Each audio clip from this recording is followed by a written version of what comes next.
আসসালামু আলাইকুম।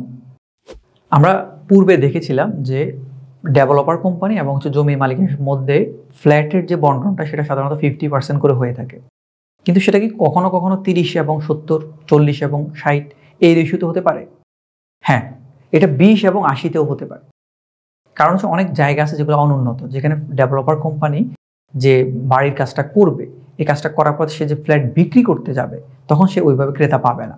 পেলেও সে ঢাকা শহরে যে মূল্যটা পাবে, ঢাকার বাইরে ওই মূল্যটা পাবে না। কিন্তু আমরা দেখেন একটা বিল্ডিং এর কাজ ঢাকা শহরে করতে যে খরচ, ঢাকার বাইরে করতে গেলে অলমোস্ট সেম একই খরচ। ইট, বালু, সিমেন্ট, রড যা কিনতে যাবেন অলমোস্ট সেম। ইভেন দেখা যায় ঢাকা শহরে এক্সপার্ট কারিগর পাওয়া যায়, যেটা কিনা ঢাকার বাইরে অনেক সময় পাওয়া যায় না। আর ঢাকার মধ্যে কোটি টাকা দিয়ে ফ্ল্যাট কেনার মতো গ্রাহক রয়েছে, কিন্তু ঢাকার বাইরে কোটি টাকা দিয়ে ফ্ল্যাট কেনার মতো ওইভাবে গ্রাহক পাওয়া যায় না। এই কারণে অনেক সময় দেখা গেছে যে অনেক ডেভেলপার কোম্পানি 80 এবং 20% রেশিওতেও জমি ডেভেলপ করে থাকে।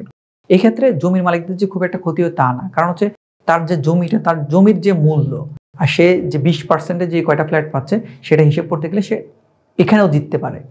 জমির মূল্য তুলনা সে ডেভেলপিং কোম্পানিতে ডেভেলপার কাছে যে ফ্ল্যাটগুলো পাচ্ছে সেটাতেও সে জিততে পারে।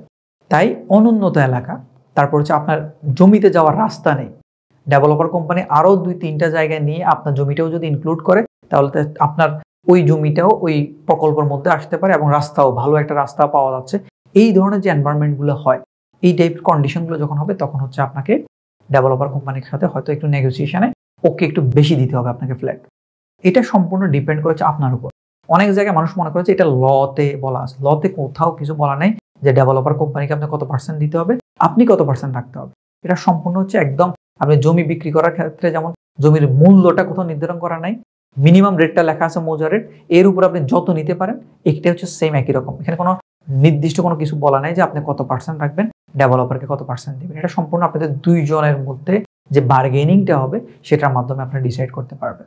তো সাধারণত ঢাকা শহরে 50%-এর প্র্যাকটিসটা থাকলেও ঢাকার বাহিরে এবং যেসব জায়গা অনুন্নত অথবা যেসব জায়গায় ট্রান্সপোর্টেশন ব্যবস্থাটা ওইভাবে ভালো না, সেসব জায়গায় আপনার নেগোসিয়েশন করে আপনাকে ডেভেলপার কোম্পানি চাইবে যত কম দেওয়া যায়, আপনি ওইখানে চেষ্টা করবেন যতটুকু বেশি নিতে পারেন।